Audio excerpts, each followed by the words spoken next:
बिस्मिल्लाहिर्रहमानिर्रहीम। आज हमारा टॉपिक है थर्मल एक्सपेंशन। थर्मल एक्सपेंशन से मुराद हरारती फैलाव, यानी कि हीट या हरारत की वजह से किसी भी बॉडी की लेंथ, विड्थ या हाइट में इजाफ़ा हो जाना, हम इसको थर्मल एक्सपेंशन का नाम देते हैं। कहते हैं कि आम तौर पर जो सॉलिड, लिक्विड और गैसेस होते हैं, अगर उसको गर्म किया जाए तो वो एक्सपेंड होते हैं, फैलते हैं।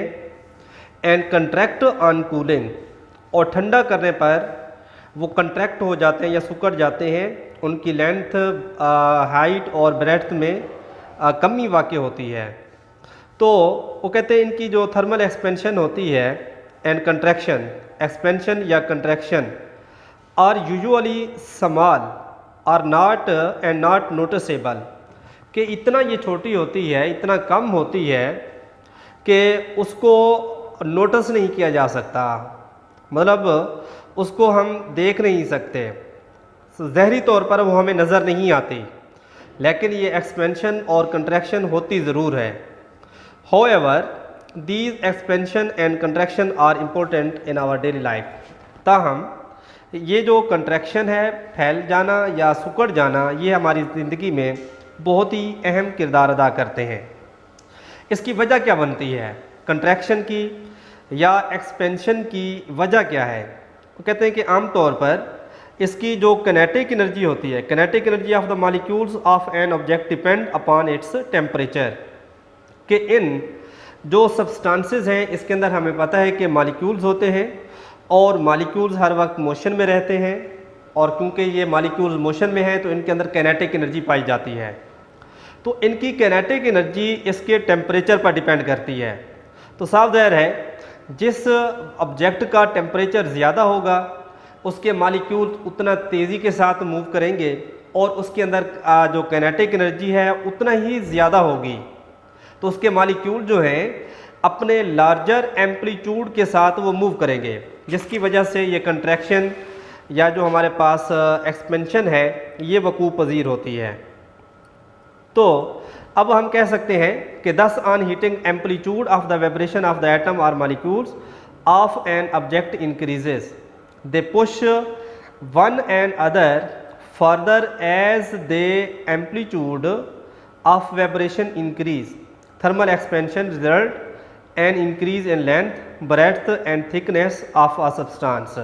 वो कहते हैं कि इस मॉलिक्यूल्स की रफ्तार तेज़ होने की वजह से, टेम्परेचर बढ़ने की वजह से और एम्पलीट्यूड के ज़्यादा होने की वजह से इनकी लंबाई में, इनकी चौड़ाई में या इनकी ऊंचाई में इजाफा होता है, और इसके जो मॉलिक्यूल्स होते हैं वो एक दूसरे को पुश करते हैं, एक दूसरे को धक्का देते हैं, यानी कि एक साथ वाले को फिर दूसरा साथ वाले को, एक तरीके से एक सीरीज़ के साथ एक दूसरे को ये पुश करेंगे, जिसकी वजह से इसकी लंबाई, चौड़ाई या हाइट के अंदर इजाफा हो जाता है। तो ये जो थर्मल एक्सपेंशन होती है दो तरह से होती हैं। एक है linear thermal expansion in solids, यानी कि हम सॉलिड की बात कर रहे हैं कि सॉलिड के अंदर जो एक्सपेंशन होगी दो तरह से, एक लीनियर है और एक वॉल्यूम थर्मल एक्सपेंशन। लीनियर से मुराद लेंथ में इजाफा, लंबाई में इजाफा। उर्दू में अगर इसका मतलब लिया जाए तो linear thermal expansion in solid के ठोस में तूली हरारती फैलाव, लंबाई के लिहाज से। वो कहते हैं कि सपोज़ हम एक रॉड लेते हैं, लोहे का एक कोई रॉड है, आयरन रॉड है, उसकी इनिशियल जो लेंथ है, लंबाई है वो एल नेट है और उसका इनिशियल टेम्परेचर टी नॉट है। जब हम उसको हीट अप करते हैं तो उसकी लंबाई में इजाफा हो जाता है। लंबाई में इजाफा हम उसको सिंपल एल के साथ डिनोट करेंगे, और जबकि इंक्रीज़ इन टेम्परेचर जो है उसको सिंपल टी के साथ डिनोट करेंगे। तो जो इंक्रीज़ इन लेंथ है या चेंज इन लेंथ है, चेंज इन लेंथ हमेशा फाइनल से इनिशियल की जानिब होती है। तो हमारे पास इंक्रीज़ इन लेंथ को हमने एल के साथ शो किया हुआ है, ओरिजिनल लेंथ है एल नॉट, तो ये डेल एल के साथ शो करेंगे जो चेंज इन लेंथ को शो कर रहा है। Del L is equal to L minus L nought आ जाएगा। इसके बाद इंक्रीज़ इन टेम्परेचर भी वैसे ही लिखा जाएगा कि फाइनल माइनस इनिशियल, या हम लिख देंगे कि इंक्रीज़ इन टेम्परेचर और ओरिजिनल टेम्परेचर, तो ये बन जाएगा del T is equal to T minus T not आ जाएगा। अब हमें पता है कि चेंज इन जो लेंथ है, लंबाई में इजाफा जो है वो डायरेक्टली प्रोपोर्शनल होता है ओरिजिनल लेंथ, और चेंज इन टेम्परेचर के डायरेक्टली प्रोपोर्शनल हो जाएगा, जिसके लिए हमने लिखा हुआ है कि del S directly proportional L not delta T के बराबर। इसके बाद प्रोपोर्शनैलिटी के साइन को हटा देंगे तो del L is equal to proportionality के साइन की जगह पर हम कांस्टेंट लगा देंगे जो कि अल्फ़ा है, और एल नॉट डेल्टा टी वैसे आ जाएगा। उसके बाद डेल एल हमने शुरू में लिखा हुआ है कि डेल एल जो है वो एल माइनस एल नॉट, तो इस डेल एल की जगह पर एल माइनस एल नॉट वैसे लिख देंगे, क्योंकि हम मालूम करना चाहते हैं कि इंक्रीज़ इन लेंथ जो सिंपल एल है उसकी वैल्यू क्या मिलती है हमें। तो डेल एल की जगह पर आप लिखेंगे L minus L not is equal to alpha L not delta T के बराबर।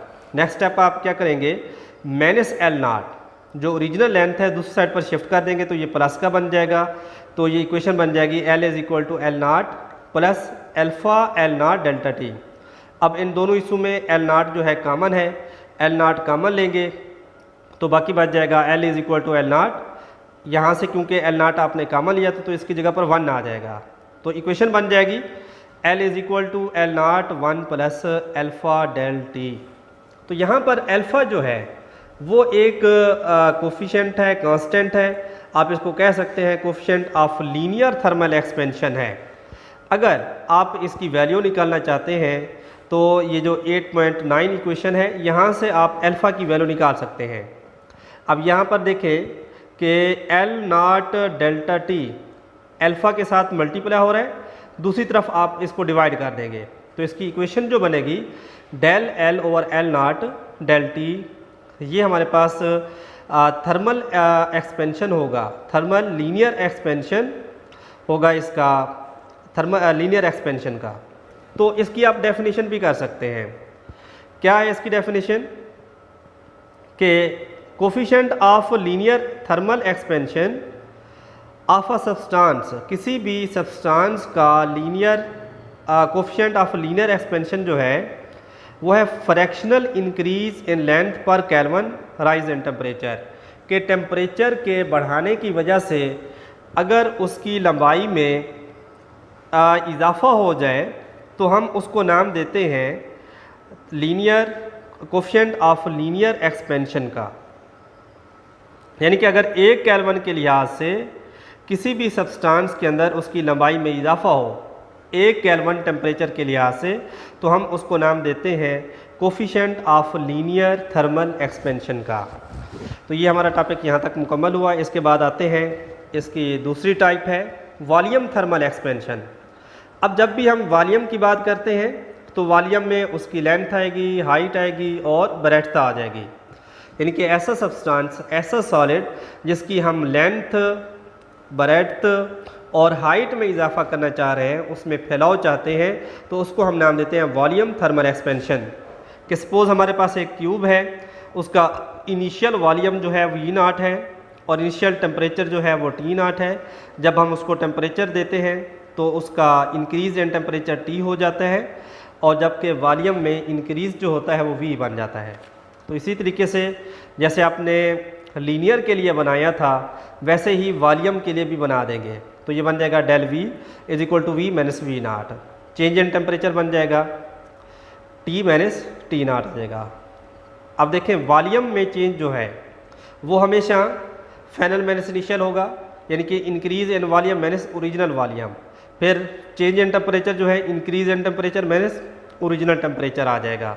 तो यहाँ पर भी जो इंक्रीज़ इन टेम्परेचर है वो डायरेक्टली प्रोपोर्शनल है किसके, ओरिजिनल वॉल्यूम के और चेंज इन टेम्परेचर के। यहाँ से भी आप प्रोपोर्शनलिटी का साइन हटा देंगे, इक्वल का साइन, और यहाँ पर आ जाएगा बीटा जो है इसका कोफिशिएंट बन जाएगा या कांस्टेंट बन जाएगा। यहाँ पर डेल वी की आप वैल्यू दोबारा लगा दें जो कि वी माइनस वी नॉट है, तो डेल वी की जगह पर V minus V naught put करेंगे। नेक्स्ट स्टेप पर वी नॉट को आप शिफ्ट करेंगे दूसरे पर, यहाँ पर देखें वी माइनस वी जो वी नॉट है और यहाँ पर भी वी नॉट है, कॉमन ले लेंगे तो इक्वेशन बन जाएगी V is equal to V naught 1 plus beta delta T के बराबर। अब यहाँ पर बीटा जो है, beta is the temperature coefficient of the volume expansion.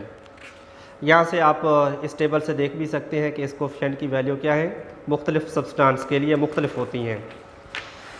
तो अगर आप बीटा की वैल्यू फाइंड करना चाहते हैं, जिस तरीके से आपने अल्फ़ा की वैल्यू को फाइंड किया था, V naught delta T equation में मल्टीप्लाई हो रहा था, दूसरे टाइप पर डिवाइड कर देंगे तो ये वैल्यू बन जाएगी beta is equal to del V V naught over delta T. वो कहते हैं कि अब इसको हम डिफ़ाइन कर सकते हैं, बीटा को भी डिफ़ाइन किया जा सकता है। वो कहते हैं कि define the temperature coefficient of volume expansion, beta is the fractional change in its volume पर केल्विन चेंज इन टेम्परेचर। अगर 1 केल्विन टेम्परेचर के साथ अगर उसके वॉल्यूम में इजाफ़ा हो तो हम उसको नाम देते हैं coefficient of volume thermal expansion का। और ये अगर हम इन दोनों का कंपैरिजन करें, लीनियर का और वॉल्यूम का, तो जो हमारे पास कोफिशिएंट है वॉल्यूम थर्मल एक्सपेंशन का वो है 3 टाइम्स ऑफ अल्फ़ा। मतलब coefficient of linear thermal expansion के मुकाबले में बीटा जो है वो 3 टाइम्स आ जाएगा, यानी कि 3 गुना होगा हमारे पास लीनियर थर्मल एक्सपेंशन, जबकि 1 होगा वॉल्यूम थर्मल एक्सपेंशन। तो इसको एमसीक्यूज़ के तौर पर भी तैयार कर सकते हैं कि beta is equal to 3 alpha के बराबर। तो ये आज का हमारा टॉपिक यहाँ तक कंप्लीट हुआ है। इसके हवाले से कोई भी सवाल हो तो आप कमेंट में ज़रूर पूछ सकते हैं। शुक्रिया।